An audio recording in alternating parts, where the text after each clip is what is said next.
Welcome, trainers! In this video, we are going to do a playthrough of Pokémon X. Our main goal is to complete the game so we can complement our primary Pokémon Y save file. But rather than just breeze through the game, we are going to play a challenge similar to the popular Nuzlocke. This time, we are asking the question, could Ash Ketchum conquer Pokémon X? To answer that, I've created a set of unique rules which you'll find in the description of the video. As you can see, some of them are the same as Nuzlocke's, but I'll be adding a personal touch. For example, I added these 5 conditions. Losing a single battle does not end the run. However, the run ends if we lose every available Pokémon. Each gym badge earned will grant the revival of a box Pokémon. Revivals cannot be accumulated. If a Pokémon is in the box, it must be revived as soon as we have the opportunity. We are leveling up by battling trainers and wild Pokémon. The only rare candies allowed are those obtained legally through the game. A Pokémon is allowed to faint and not be boxed if this happened during the process of catching a Pokémon. This exception does not apply during grinding sessions. We cannot use more Pokémon in battle than the gym leader's team. During the Elite Four and Diantha battles, we can use up to 6 Pokémon. With that, let's dive into the adventure and find out if Ash's spirit can carry us to victory. Our journey begins with Famfrit the Froakie, who proved their worth in our first battle against Shona. On Route 2, we expand our team by catching Sylph the Pidgey, Phoenix the Fletchling, and a Weedle with name Cactuar. In Santalun Forest, our rooster grows further with Siren the Caterpie, and the iconic star of the Pokémon anime, Pikachu, named Ixion. Once outside the forest, we arrive at Santalun City. However, before challenging the gym, we make a quick detour to Route 22, where we recruit Odin the Riolu to our team. With our new companions by our side, we enter the city gym.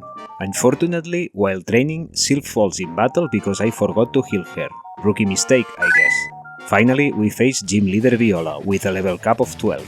Our strategy hinges on Ixion and Famfrit. The battle begins with Surskit, who proves no match for Ixion's Thunder Shock and is quickly taken down. Next up is Vivillon, a tougher opponent. Thunder Shock only chips away a third of her health, and she retaliates with a devastating critical hit tackle. Panicking, I switch to Famfrit, hoping he can finish the job. However, it quickly becomes evident that Famfrit is in serious trouble. We lack the firepower to turn the tide, and Vivillon takes him down. I bring Ixion back into the fray, and Viola uses a potion to heal Vivillon.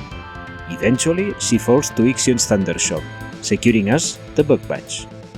As per our rules, we can now revive a fainted Pokémon, and without hesitation, we chose Famfrit. Welcome back, my friend. With our first badge in hand, we head straight north to Route 3, making our way toward Lumiose City.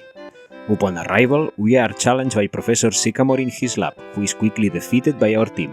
While Ash may have all 3 Kanto starters in the anime, we can only choose one. Bahamut the Charmander joins our ranks as our new team member. After our encounter with the Professor, we cross paths with the mysterious antagonist of the story before continuing to Route 5, where we catch Kate Sith the Scraggy. After that, we battle Tierno for an easy win. The story takes us to Camphrier Town and Shavano Castle, before leading us straight to Route 7, where a sleeping Snorlax blocks our path. To resolve this, we make a quick detour to Parfum Palace, located north of Route 6. There, we reunite a lost Forfro with its owner, enjoy a breathtaking fireworks display, and receive the Pokéflute as a token of gratitude. Using the item, we add Chocomog the Snorlax to our team.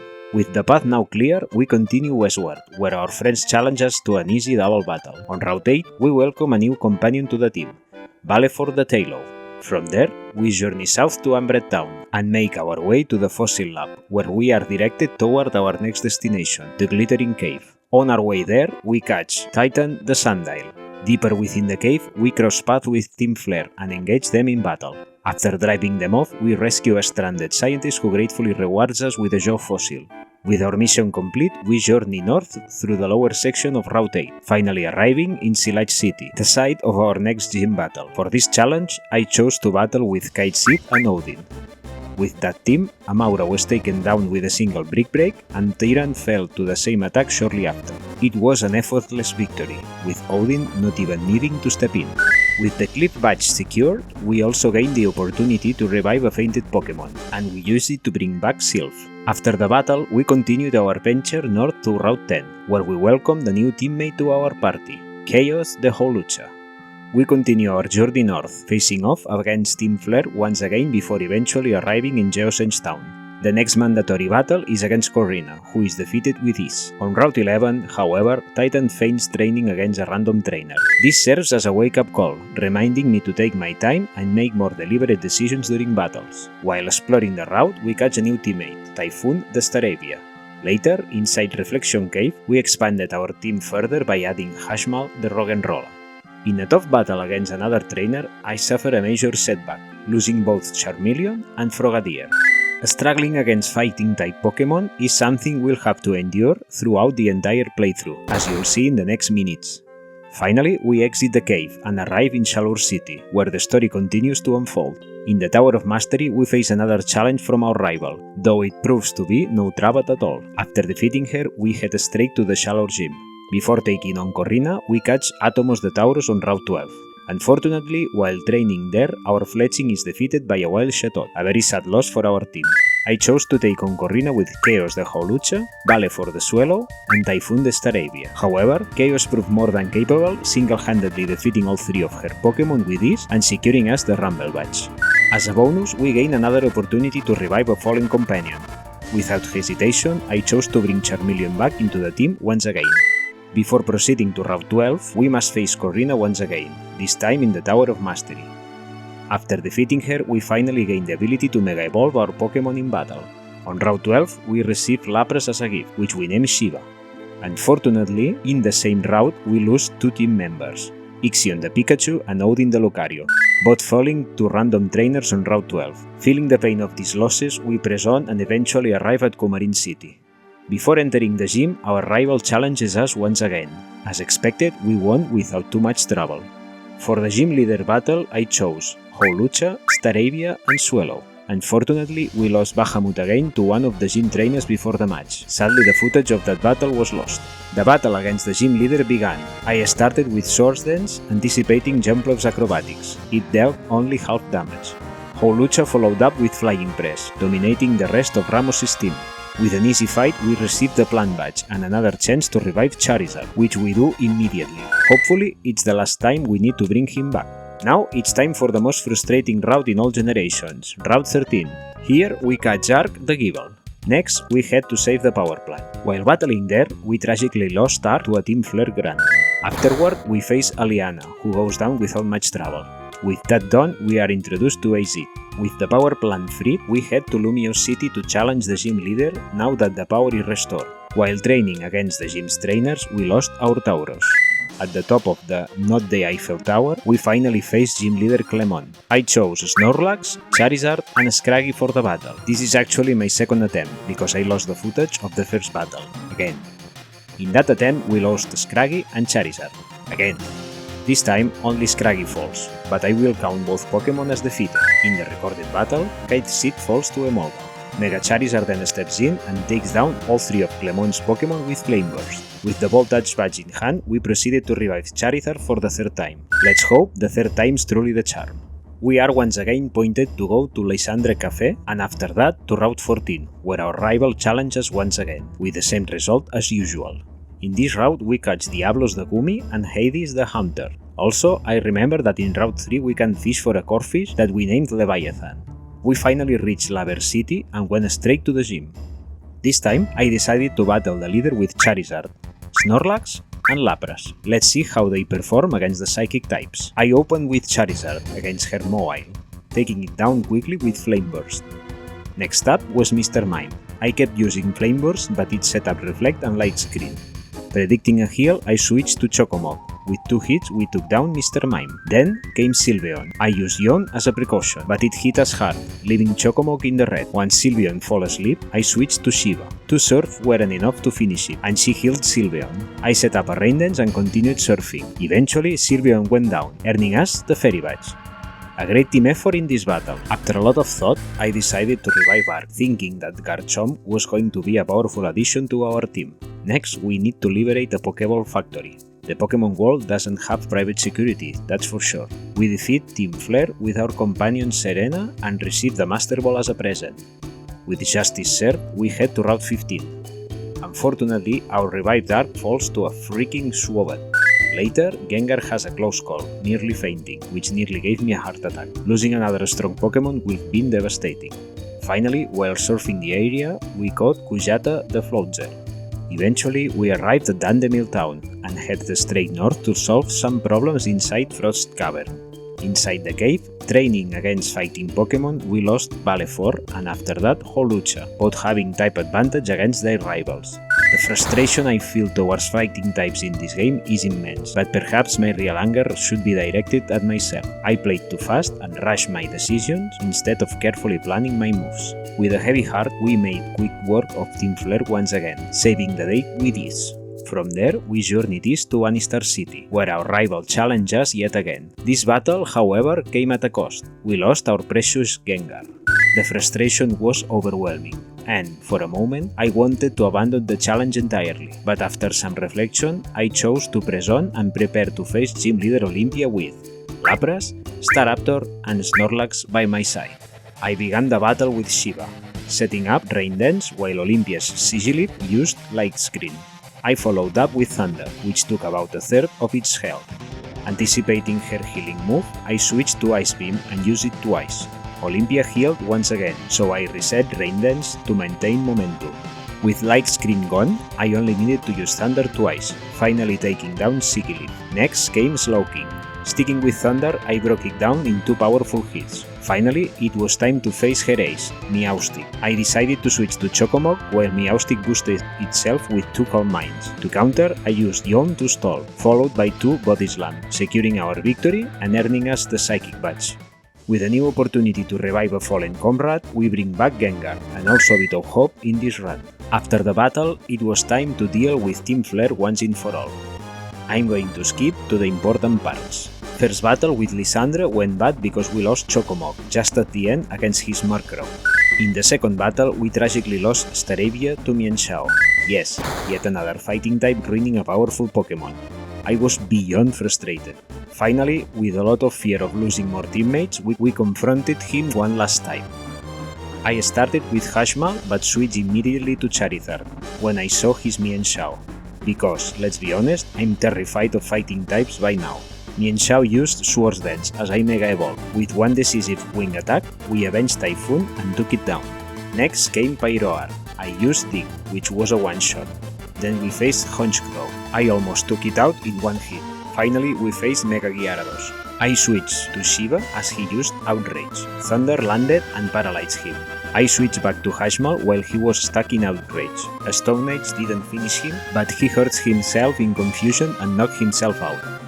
At that moment, I was overjoyed. We hadn't lost a single teammate in this last battle. More than ever, I was determined to finish this run no matter what. After these events, I changed clothes and noticed we could look like Ash from the anime. With our new look, we headed to Route 18 and caught Ifrit the Torkoal. We made a weekly tour to Terminus Cave and caught Anima the Noibat. Sadly, we lost it soon after to a Soap, of course. Later, we reached Koriway Town, where Professor Sycamore challenged us once again. The result was the same as in his lab. After the battle, we went southwest through Route 19, where our companions challenged us one by one. First, we battled Shona. She went down without much trouble, though Shiva lost half her health. Next was Tierno. We beated his Talonflame with Hashmal, but then he sent Roserade. I decided not to switch and doom Hashmal Fates, who went down. We lost a very valuable companion. After that, I sent out Gengar, who finished the job. Lastly, we battled Trevor, who went down easily. We finally arrived at the Snowbell City and headed straight west to catch Eden, the Dragonite, hoping it will be a powerful addition to our team. After that, we headed southwest to Route 20 and caught Alexander the Noctowl. I also realized we had missed 2 Pokémon, Goldeen on Route 3, which I named Water Spirit, and Ramu, the Rotom in the Lost Hotel. After finding the gym leader in Pokémon Village, we returned to the gym to challenge him with Scraggy, Charizard and Lapras on our side. I started with Kite Seed using Power Up Punch. Another punch took down a Abomasnow. My attack was boosted twice. Next was Cryogonal. I went for Brick Break but it outspeed me and used Confuse Ray. Kite Seed hit himself in confusion, so I switched to Bahamut, who took it down with Flamethrower. Finally, he sent out his ace, Avalok. Bahamut's Flamethrower landed a one-shot, winning us the Iceberg Badge. With every gym leader defeated, we are ready to face the Elite Four. After much thought, I decided to revive Hashmal and spent a lot of time planning the optimal team for the Elite Four. The problem was, I didn't anticipate the challenges on the way there. While battling trainers on Route 21, Shiva was defeated by a Crustle.